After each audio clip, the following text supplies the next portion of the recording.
Baik, judul yang saya pilih untuk siang hari ini tentang CSR dan relasi kuasa antara korporasi dan komunitas, dan apa itu kira-kira nanti implikasi dan tantangannya, seperti itu. Baik, lanjut. Ya, yang ingin saya sampaikan, saya ingin melihat atau kita semua saya ajak untuk berdiskusi, membahas dinamika hubungan yang terjadi antara korporasi dan para stakeholders-nya, khususnya melalui praktek-praktek atau kegiatan program-program CSR. Jadi artinya bahwa bagaimana sih mekanisme atau dinamika atau tarik ulur yang terjadi antara korporasi dengan stakeholders-nya yang notabene tidak mungkin cuma satu gitu ya. Jadi banyak, kalau kita juga belajar tentang public relations itu kita mungkin teman-teman sudah yang berbackground ilmu komunikasi sudah paham tentang dari awal mungkin ya mata kuliah dasar-dasar humas seperti itu, ada berbagai macam relation itu ya, ada relations, ada government relation, itu kan juga menunjukkan semua itu adalah stakeholders perusahaan. Nah, saya ingin melihat bagaimana korporasi itu apa saja yang merupakan yang menjadi tantangan bagi mereka ketika berhubungan dengan stakeholders yang tidak hanya satu dan sangat beraneka ragam seperti itu. Jadi mungkin saya awali dengan definisi saja dulu, tetapi ini tidak harus yang ini yang dipakai karena memang definisi CSR itu sendiri sangat banyak, dan tadi seperti yang dikatakan oleh Mbak Rona tadi betul ya. Jadi korporasi itu makin mendapat sorotan dari berbagai pihak berkait dengan bagaimana mereka memberi kontribusi, bagaimana mereka giving back ya to the community, memberikan kontribusi terhadap pemberdayaan atau membantu masyarakat. Jadi tidak melulu lantas berfokus untuk mencari profit gitu ya. Jadi apa sih yang bisa kamu lakukan untuk masyarakat itu gitu kira-kira ya. Jadi mereka dituntut untuk menunjukkan goodwill gitu ya, menunjukkan niat baik bahwa mereka itu eksis tidak hanya sekedar untuk mencari profit, tetapi harus bisa menunjukkan bahwa mereka punya peran serta terhadap pengembangan masyarakat. Seperti itu kira-kira. Ya, baik, silakan lanjut. Nah, berkait dengan hal itu, salah satu teori ini juga mungkin untuk teman-teman yang Bapak Ibu semua yang concern terhadap isu-isu CSR, mungkin teori stakeholder teori ini menjadi salah satu teori yang juga sudah terkenal ya. Ini sendiri juga dikonsepkan oleh Freeman begitu. Dari yang statement yang saya sampaikan di yang pertama itu dikatakan bahwa bagaimana perusahaan itu harus bertanggung jawab terhadap berbagai macam elemen di masyarakat, itu bukan ide baru gitu ya. Jadi sudah sejak tahun 20-an, tahun 30-an hal itu ide itu sudah dipikirkan oleh masyarakat bahwa keberadaan korporasi itu jangan hanya istilahnya jangan hanya untuk kepentingan shareholders ya atau investor atau untuk kepentingan profit belaka, tetapi ya apa yang bisa kamu kontribusikan gitu untuk masyarakat. Itu sejak tahun 20-an, 30-an sudah ada pemikiran itu. Nah, Freeman sendiri menyatakan bahwa hal itu lantas dia formulasikan seperti itu, dia konseptualisasikan menjadi sebuah teori yang kemudian lantas berkembang menjadi apa yang disebut sebagai stakeholder theory. Dia menyatakan bahwa keberadaan organisasi, keberadaan korporasi atau perusahaan itu pasti punya dampak terhadap sekelilingnya gitu. Jadi kehadiran korporasi itu pasti punya dampak terhadap masyarakat sekitarnya, terhadap pemerintah, terhadap investor, terhadap konsumen, itu mereka punya dampak seperti itu. Sehingga di sini dikatakan bahwa dengan begitu maka perusahaan itu perlu memahami behavior ya, value dan background dari stakeholders itu, karena mereka eksis itu tidak bisa tidak memang perlu sebuah kerjasama yang baik dengan para stakeholders tersebut. Nah, still ya ini adalah definisi Freeman tentang apa itu stakeholders. Jadi any group or individual yang bukan effect ya, jadi yang bisa memberi, jadi hubungan tentang dampak ini resipokal begitu ya, atau imbal balik begitu. Jadi bukan hanya organisasi yang kehadirannya berdampak kepada masyarakat, tetapi masyarakat sekitar itu juga pasti punya kepentingan terhadap organisasi. Dia juga memberikan dampak kepada organisasi itu sendiri gitu. Jadi yang who can affect or is affected. Jadi saling memberikan dampak. Dari perusahaannya juga berdampak kepada masyarakat di mana dia berada, masyarakat di mana dia berada itu juga akan memberikan dampak terhadap perusahaan seperti itu. Nah, dari sekian banyak stakeholder seperti yang tadi saya katakan bahwa stakeholder perusahaan itu tidak hanya komunitas, tidak hanya pemerintah ya, tapi juga ada konsumen ya, investor ya, karyawan ya, macam-macam. Itu bagaimana mereka memetakan atau bagaimana mereka membuat skala-skala prioritas, kira-kira begitu ya, dari sekian banyak stakeholders yang harus mereka hadapi seperti itu. Nah, dengan adanya pertanyaan seperti itu, jadi pada awalnya teori Freeman itu hanya menyatakan bahwa kamu tuh penting loh untuk mengakomodasi kepentingan stakeholdersmu gitu. Artinya perusahaan tuh nggak bisa loh istilahnya mengabaikan atau tidak memberi atensi kepada kebutuhan stakeholders itu nggak bisa, cuma itu aja. Kadang dengan segala detail yang disampaikan. Hanya saja kemudian hal itu memicu pertanyaan gitu. Kira-kira itu tadi, kalau stakeholdersnya banyak dan perusahaan itu kan nggak mungkin kalau kemudian memberi atensi yang sama pada saat yang sama ya. Kemudian isunya juga macam-macam, nanti ada isu politik, ada isu yang didengungkan pemerintah, mungkin berkaitan dengan aturan baru, kemudian mungkin ada mungkin protes dari buruhnya, mungkin ada isu apalagi isu lingkungan, sekarang ini seperti itu gitu ya. Jadi ini lantas Mitchell, Egel, dan Wood ini berpikir bahwa bagaimana cara organisasi ini bisa memilah mana yang mereka harus dahulukan. Sehingga teori ini muncul, yaitu teori tentang stakeholder identification dan salience. Nah, menurut ketiga orang ini, menurut Mitchell, Egel, dan Wood, atau Mitchell et al., dia menyatakan bahwa stakeholder salience atau stakeholders yang dianggap menonjol atau yang tampak ya, yang diberi atensi oleh perusahaan itu tergantung pada tiga hal, yaitu kekuasaannya, powernya, ya, legitimasinya dan urgensinya, atau isu yang dibawa itu sepenting apa oleh si stakeholders itu. Jadi ternyata juga menunjukkan bahwa apa yang disampaikan oleh Freeman itu tidak sesederhana itu gitu. Jadi artinya bahwa oh iya, kita perlu memberi atensi pada stakeholders kita.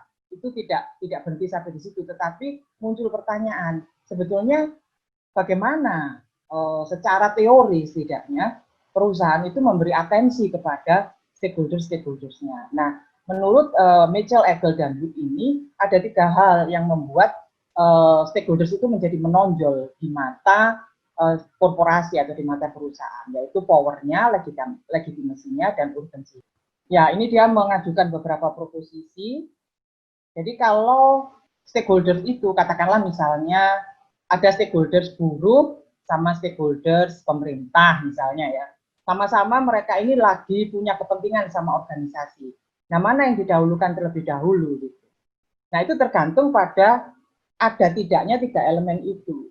Buruh mungkin ada urgensinya misalnya karena dia menuntut kenaikan upah misalnya begitu ya, kenaikan tunjangan ini kesejahteraan misalnya, itu urgensinya betul. Tetapi di sisi lain ternyata pemerintah ini membawa isu yang lebih penting berkait dengan aturan baru, berkait dengan ini ya keberlangsungan perusahaan ini, dan nah mungkin pada saat itu akan terjadi pemilihan gitu ya, menurut ketiga orang ini, menurut Mitchell dan kawan-kawan, bahwa dalam situasi semacam ini pasti ada yang didahulukan, pasti ada yang diprioritaskan. Yang namanya sangat manusiawi saya pikir seperti ini ya, dalam sebuah hubungan kita juga seringkali harus memprioritaskan mana yang paling penting menurut dia. Gitu.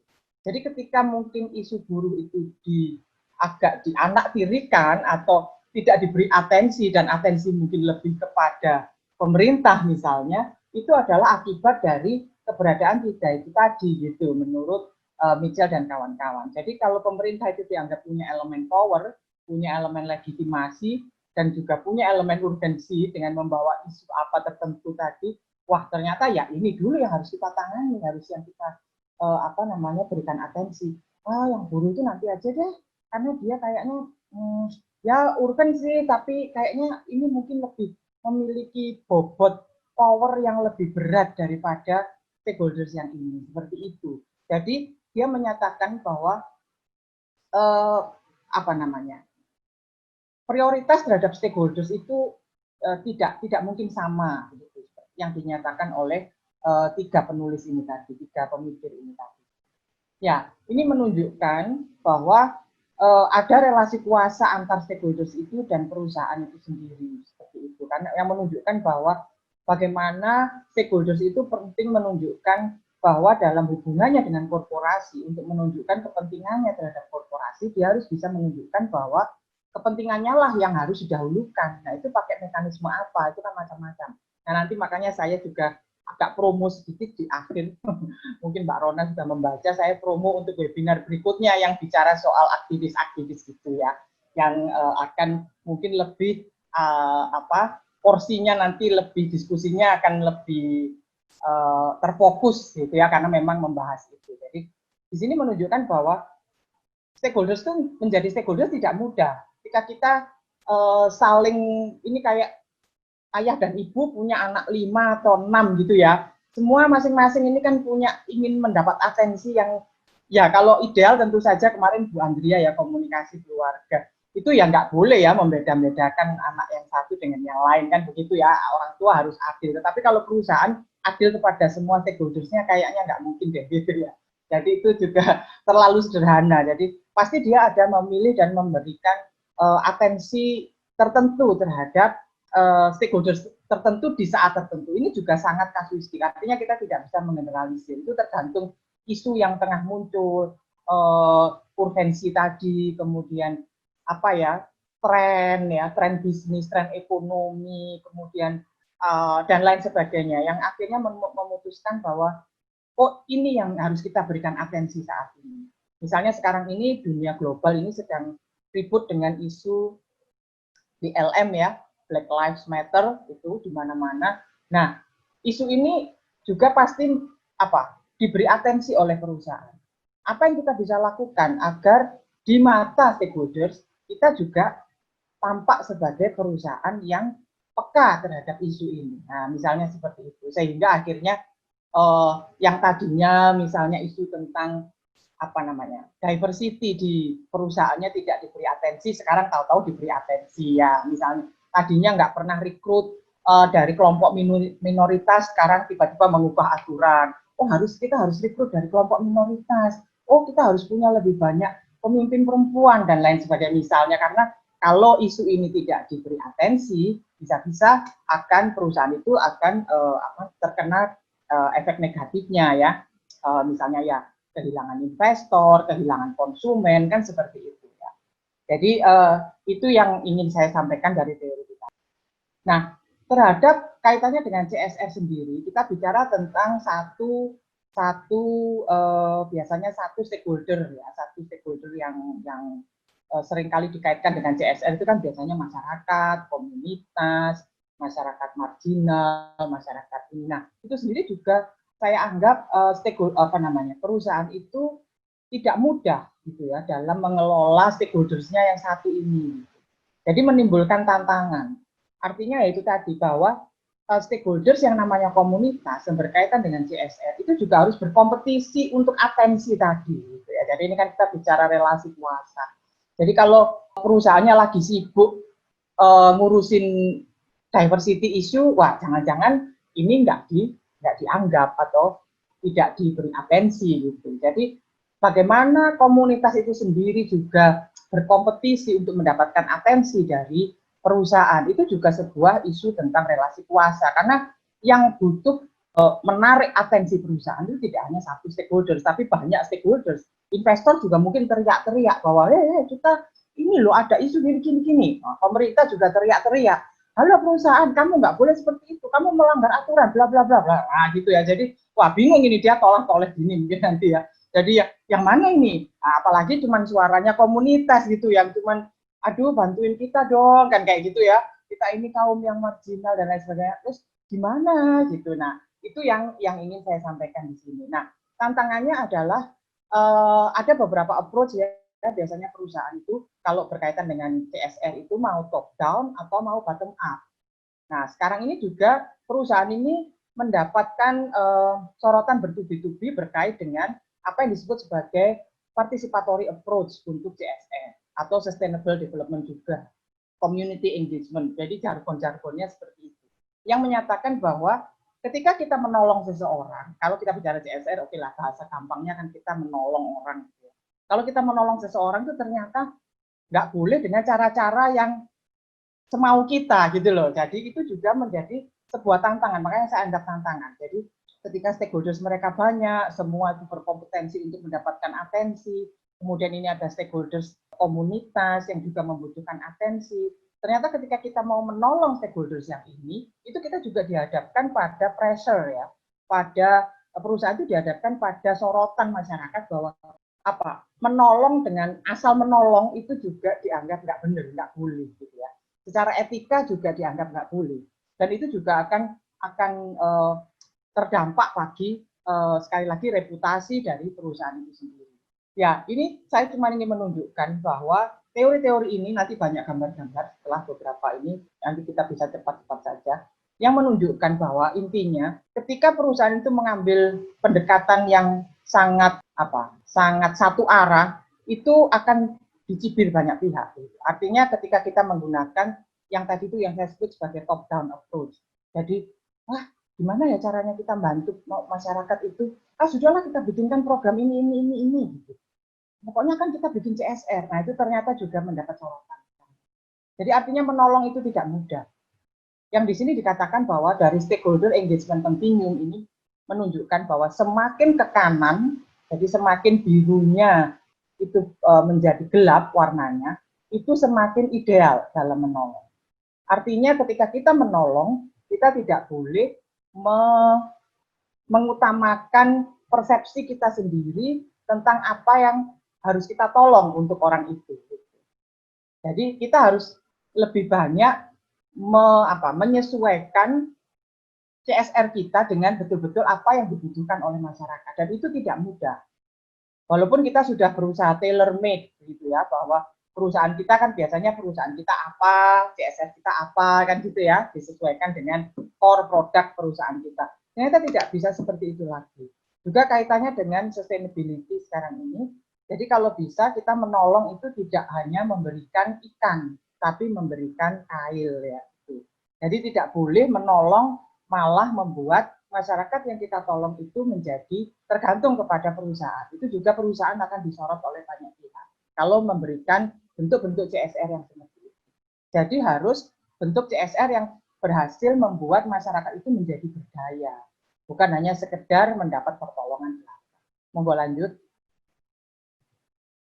Ya, ini adalah langkah-langkah yang biasa dilakukan untuk melakukan stakeholder engagement. Bisa dilihat sangat kompleks ya. Jadi harus diidentifikasi, kemudian analisisnya kebutuhannya apa, ada konsultasi, feedbacknya ditampung, kemudian dan lain sebagainya.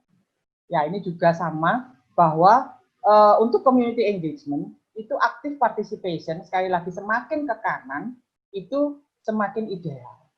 Jadi ada yang community engagement itu cuma satu arah itu information. Artinya begini, Bapak Ibu, misalnya di balai desa ya, ini perusahaan punya program A, nanti itu semua untuk kebaikan Bapak Ibu, ya itu information. Sudah ditentukan terlebih dahulu. Kita mau bikin program ini loh untuk Bapak Ibu ya, senang kan, misalnya gitu ya. Jadi itu dianggap komunikasinya satu arah. Jadi semua ditentukan oleh perusahaan. Itu sekarang banyak dikritik, nggak boleh seperti itu. Tapi harus active participation. Jadi nggak boleh semua itu dari sudut pandang perusahaan. Harus diajak omong ini.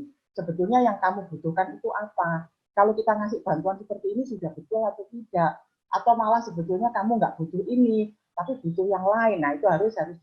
Nah, ini juga dari The Will of Participation-nya Davidson, ini juga mengatakan bahwa sebenarnya ini hampir sama nanti ya sampai beberapa gambar. Jadi mulai yang hanya sekedar to inform sampai yang to empower. Tentu saja menolong yang dianggap paling ideal adalah yang to empower. Tapi sekali lagi saya hanya mengatakan bahwa ini tidak mudah bagi perusahaan. Saya mengakui, bayangkan ya, dan prosesnya kan lama, ya kan? Kalau kita memberdayakan itu kan tidak sekali selesai ya. Kalau cuma memberi sembako, wah enak, CSR sembako itu kan sekali selesai putus sudah. Tetapi apakah masyarakat terberdayakan? Nah, itu pertanyaannya. Padahal memberdayakan itu ya itu tadi, ngasih training lah, mungkin training bidang ekonomi lah, nanti dilihat berhasil atau tidak trainingnya, setelah itu mereka berhasil mandiri, wah itu prosesnya lama. Dan itu makanya saya sebutkan ini adalah tantangan bagi perusahaan untuk kalau mau benar-benar melakukan CSR yang istilahnya yang ideal. Nah, ini bisa juga dilihat bahwa ladder of community participation-nya itu mulai yang non, tidak participation action-nya itu mulai yang sama sekali tidak punya peran, begitu ya, sama sekali tidak punya peran, sampai yang betul-betul has control their own decision, gitu ya. Jadi yang paling ideal tentu saja ketika mereka has control of their own decision, itu yang dianggap paling baik, begitu ya. Jadi kalau menolong itu harus muncul istilahnya permasalahan dan solusinya itu kalau bisa dari masyarakat itu sendiri. Sekali lagi saya menyebut ini sebagai tantangan karena betapa sulitnya, gitu ya. Apalagi ketika komunitas yang akan kita tolong itu sangat bervariasi ya, kelas sosialnya, tingkat pendidikannya, etnisnya, infrastrukturnya, dan lain sebagainya. Itu kan juga sebuah tantangan ketika kita merancang sebuah program CSR yang melibatkan hal-hal semacam ini. Belum lagi nanti terjadi penolakan juga ya. Kita mau menolong saja sudah ditolak duluan. Kan itu juga sebuah realita yang terjadi untuk kehadiran perusahaan di masyarakat. Kan tidak selalu semuanya langsung welcome kan begitu ya. Tidak selalu semua langsung terbuka dengan tangan terbuka menerima kehadiran perusahaan. Apalagi kita mau ber-CSR di situ gitu. Jadi kalau mereka juga sudah menolak, itu kan juga sebuah tantangan. Ya ini mungkin agak kurang jelas, lanjut saja. Tapi kurang lebih sama ya dari kiri ke kanan seperti itu. Nah ini implikasinya. Jadi bagaimana akhirnya? Padahal kalau kita melihat hubungan, namanya orang yang menolong katanya kan tangan di atas lebih baik daripada tangan di bawah ya kan. Tentu saja yang tangan di atas ini punya konotasi mereka yang lebih powerful gitu. Sama yang tangan di bawah yang tinggal menerima. Nah, ini hubungan antara donor dan penerima bantuan ini bagaimana? Kalau yang mau mudahnya ya itu tadi, karena tangan di atas, powernya lebih besar, ya sudah ditentukan saja semua. Saya bikinkan sekolah pokoknya jalannya saya aspal misalnya, pokoknya saya bangunkan masjid, nah misalnya gitu ya. Tetapi sebetulnya sepanjang itu juga belum tentu ya oke, pasti juga itu menolong begitu ya. Tetapi kalau ada akar-akar permasalahan dari masyarakat itu yang mungkin lebih bisa digali, lantas tidak dilakukan penggalian itu, maka itu menjadi bantuan itu kadang-kadang nanti malah tidak bisa sustainable. Jadi ini implikasinya adalah bagaimana gitu ya. Nah, di samping itu masih ada power-power yang lain yang juga berkepentingan kaitannya dengan CSR ya. Tentu saja adalah misalnya pemerintah lokal ya, masyarakat pemuka adat seperti itu, pemimpin komunitas lokal, opinion leaders itu semua biasanya punya kepentingan juga dengan program-program CSR ini. Nah, bagaimana kita menegosiasikan ya, melakukan berbagai mengakomodasi dinamika yang sedemikian kompleksnya ini memang menjadi sebuah tantangan tersendiri. Belum lagi misalnya LSM itu kan juga biasanya ikut digandeng oleh perusahaan untuk program-program CSR, atau bahkan LSM ini yang menjadi dalam tanda kutip seperti perantaranya masyarakat begitu ya untuk dalam program-program, seolah-olah mereka lah yang menjadi interpreter gitu ya, menjadi penerjemah kemauan masyarakat. Itu kan juga sebuah power tersendiri. Nah, ini saya cuma mau menunjukkan dengan hasil-hasil penelitian, ada beberapa penelitian yang sudah dilakukan menunjukkan betapa kompleksnya hubungan antara stakeholder dalam hal ini penerima bantuan CSR itu dengan cara perusahaan itu melakukan pemrograman CSR-nya. Jadi yang pertama itu di PJB Python ya, kemudian yang ketiga ini yang dari Silvana Agustia ini adalah sharing namanya saja pengelolaan hutan bersama. Itu sampai seperti itu gitu ya. Artinya bahwa perhutani itu juga menyadari bahwa nggak bisa ini kalau mau dibuat top down gitu. Jadi ada hutan yang sebetulnya tanah milik perhutani, tetapi masyarakat merasa itu juga menjadi tempat di mana mereka biasanya mencari nafkah, menjadi sumber hidup. Nah itu akhirnya harus ada sharing power di situ. Nah yang menarik adalah dari penelitiannya Silvana ini tinggal ada elemen LSM tadi. Dan dari hasil penelitiannya dia, elemen LSM ini ternyata powernya justru lebih besar gitu ya di dalam menegosiasikan berbagai hal tentang berkait dengan program CSR-nya. Lanjut saja ya. Nah, ini makanya tadi saya bilang saya promosi. Jadi kalau yang ingin tahu tentang bagaimana sih aktivisme yang dilakukan oleh masyarakat dan tentunya juga mungkin aktivisme yang kaitannya dengan korporasi itu dilakukan, monggo Bapak Ibu semua yang masih berminat dengan isu-isu yang terkait dengan komunitas ya pemberdayaan masyarakat. Kalau dari saya ini tadi dari CSR sudut pandangnya, kalau dari pembicara nanti hari Sabtu ini Pak Irfan, kemudian Bu Eni dan Mas Yaya, ini kita memanggilnya Mas Yaya, Mas Aulia Rahman ini lebih dari sudut pandang para aktivis itu sendiri, para komunitas yang melakukan aktivisme itu sendiri, gimana cara mereka untuk menegosiasikan gitu ya, kira-kira relasi kuasa yang kompleks itu tadi antara masyarakat dan perusahaan. Ya, sudah terakhir. Terima kasih banyak. Kalau ada salah-salah, mohon dimaafkan. Dan saya harap masukannya dan diskusi yang hangat nantilah setelah sesinya Bu Dorin tentu saja. Assalamualaikum warahmatullahi wabarakatuh.